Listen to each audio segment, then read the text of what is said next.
Halo sob, jumpa lagi bareng Ops Anime. Apa kabar kalian? Semoga dimanapun teman-teman berada, tetap sehat, bahagia selalu, serta lancar terus rezekinya. Berkat keluarnya manga Jujutsu Kaisen chapter 248 kemarin, pikiran Mimin menjadi sedikit terbuka untuk melakukan sebuah Kenbunsoku no Haki, memprediksi beberapa kejadian yang mungkin akan terjadi di masa depan Jujutsu Kaisen.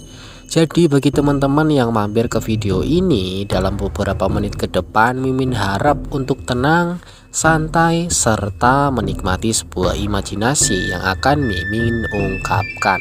Jangan terlalu dipikirkan, jangan terlalu diambil hati, karena ini hanya sebuah opini.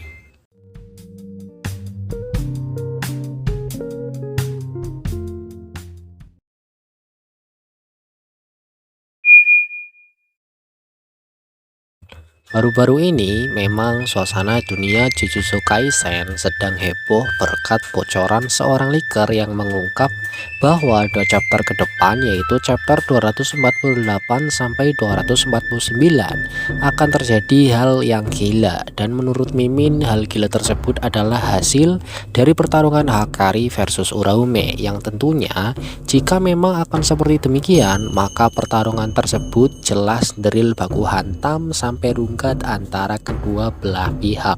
Dan semoga saja feeling Mimin benar bahwa Hakari akan memenangkan pertarungan tersebut meskipun hard win. Jujur saja, hal ini Mimin putuskan dengan sebuah alasan yang sangat sederhana. Pertama, karena GG Sensei biasanya sering melakukan foreshadowing lewat sebuah key visual dan lain sebagainya. Jadi setelah melihat gambar GG ini, Mimin mempunyai sebuah feeling bahwa Hakari akan menang, karena Hakari dan Saman yang sedang bertarung saat ini terlihat masih bersama serta berdekatan. Namun terkecuali Higuruma, dia berada jauh dari yang lain dan tergambar sangat kecil di atas udara, yang dimana ini mengartikan bahwa Higuruma akan gugur atau mundur dari medan perang dengan alasan mati atau sekarat, dan ini telah terjadi. Kedua, jika seandainya nanti Uraume menang, maka jelas akan terlalu memberatkan pihak Saman. Mengingat Sukuna saja sudah sangat mengerikan dan sangat kuat. Kalau diingat-ingat, Sukuna di zaman Heian menang setelah di-raid ratusan penyihir dan berhasil memukul mundur penyihir elit plus klan besar, yang dimana di zaman tersebut adalah zaman keemasan para penyihir Jujutsu. Seperti yang telah kalian ketahui bahwa Sukuna sejak dahulu dengan wujud sempurnanya memiliki kekuatan yang luar biasa serta mempunyai dua senjata kutukan. Nah, dua senjata tersebut tentunya memiliki kekuatan yang gila. Pertama ada Kemotoke yang berbentuk semacam senjata dewa, yaitu Vajra, bisa mengeluarkan petir dengan skala tertentu sesuai dengan kemauan penggunanya. Dan kedua ada Hiten, senjata tombak Trisula yang sampai saat ini belum dimunculkan serta dijelaskan kekuatannya oleh GG Akutami Sensei. Jika nanti GG Sensei menggunakan referensi kekuatan dewa lagi seperti senjata Kamutoke, mungkin bisa jadi power Hiten ini seperti kekuatan Trisula milik Dewa Siwa, yang dimana dijelaskan bahwa kemampuan Trisula tersebut dapat memotong atau menghancurkan sesuatu, dan ketika sesuatu tersebut telah terkena Trisula ini, maka sudah tidak bisa diperbaiki lagi. Lebih gamblangnya, jika disesuaikan dengan Jujutsu Kaisen, maka apabila seorang terkena serangan Hiten seperti halnya salah satu organ tubuhnya terpotong, maka itu sudah permanen dan tidak bisa diperbaiki lagi dengan teknik kutukan pembalik. Kemudian bisa juga berhubungan dengan Trisula Raja Atlantis atau Poseidon, yang dimana kekuatan Trisula ini dapat mengendalikan air serta membuat gelombang tsunami sesuai dengan keinginan penggunanya. Mengingat di chapter kemarin ada sedikit kabar tentang Shoko Ieri, jadi Mimin berspekulasi bahwa di chapter mendatang mungkin akan diperlihatkan kekuatan sejati Saman Healer ini. Memang benar secara basic kekuatan Shoko Ieri adalah mahir dalam bidang teknik kutukan pembalik. Namun anehnya, pasti scan penyembuhannya selalu off-screen atau tidak diperlihatkan. Sedikit Mimin sampaikan fakta tentang karakter ini. Pertama, tidak pernah melakukan hard mission. Kedua, melakukan banyak praktek bedah tertutup dengan sebuah kutukan. Dan ketiga, melakukan teknik kutukan pembalik dengan membaca mantra. Jujur saja, untuk fakta yang ketiga ini membuat otak Mimin berimajinasi bahwa Shoko Ieri adalah keturunan dari seorang ahli RCT, serta semoga saja RCT Shoko ini memiliki sebuah kelebihan dibanding pengguna RCT yang lain.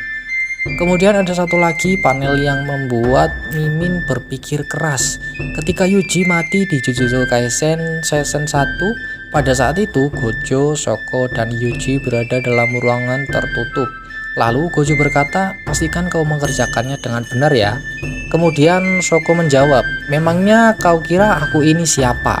Pada saat itu, ibarat Sukuna tidak lagi peduli dengan Yuji dengan alasan jarinya yang tersebar masih banyak, dan Yuji telah dikonfirmasi mati. Kira-kira dengan perkataan Shoko di atas, menurut kalian apakah yang akan dilakukan Shaman Healer ini? Sungguh misterius. Mengenai penggabungan Master Tengen dengan rakyat sipil, belum lama ini telah beredar sebuah teori bahwa Sukuna akan menjadi tumbal atau wadah pusat menyatunya penggabungan ekstrim monster Tengen. Berikut penjelasan teorinya. Setelah Kenjaku dikalahkan oleh Hyuta, secara otomatis Kenjaku telah memberikan hak wewenang pengaktifan penggabungan tersebut kepada Sukuna dengan datangnya sebuah sesuatu bercahaya kepada Sukuna. Dan kemungkinan benda tersebut adalah Master Tengen yang telah diubah oleh Kenjaku menggunakan teknik Mahito.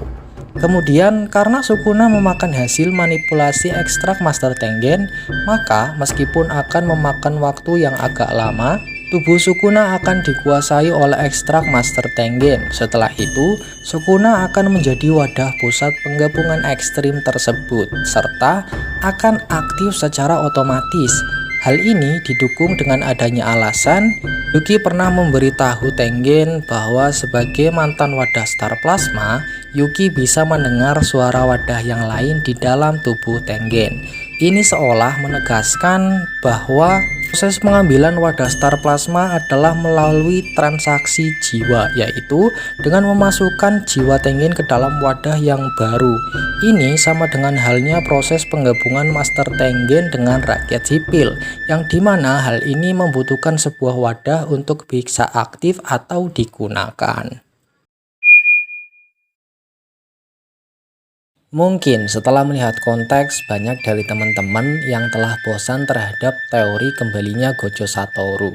Mengingat setelah berbulan-bulan kematiannya berlalu, serta telah banyak konten kreator membahas hal tersebut, namun masih saja tidak ada tanda-tanda kejelasan bahwa Gojo akan hidup kembali.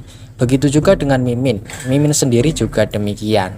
Tapi tetap akan Mimin sampaikan bahwa Gojo Satoru berkemungkinan tinggi hidup kembali dengan beberapa alasan berikut. Pertama, Mimin setuju sekali dengan perkataan Kusakabe. Memangnya orang di dunia ini hanya Gojo Satoru? Hal tersebut memang relate mengingat banyak juga karakter yang masih bisa berkembang serta bertarung melancarkan serangan yang dapat membuat Sukuna terluka. Seperti contohnya Yuta, Higuruma, Yuji, serta Shaman yang lain.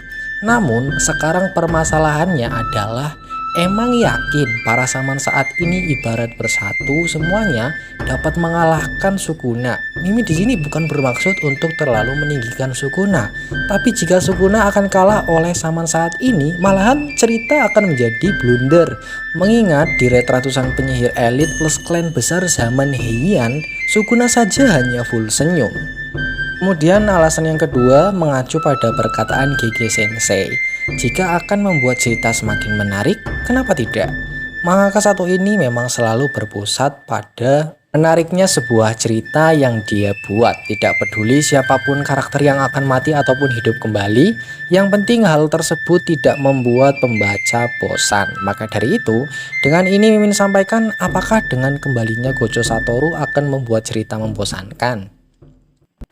Oke sob, seperti itulah hasil dari Kenbun Soku no Haki Mimin tentang hal yang mungkin akan terjadi di masa depan Jujutsu Kaisen. Semoga dapat terhibur dan enjoy. Mimin berharap teman-teman berkenan untuk klik subscribe, like, serta coret-coret pendapat kalian di kolom komentar.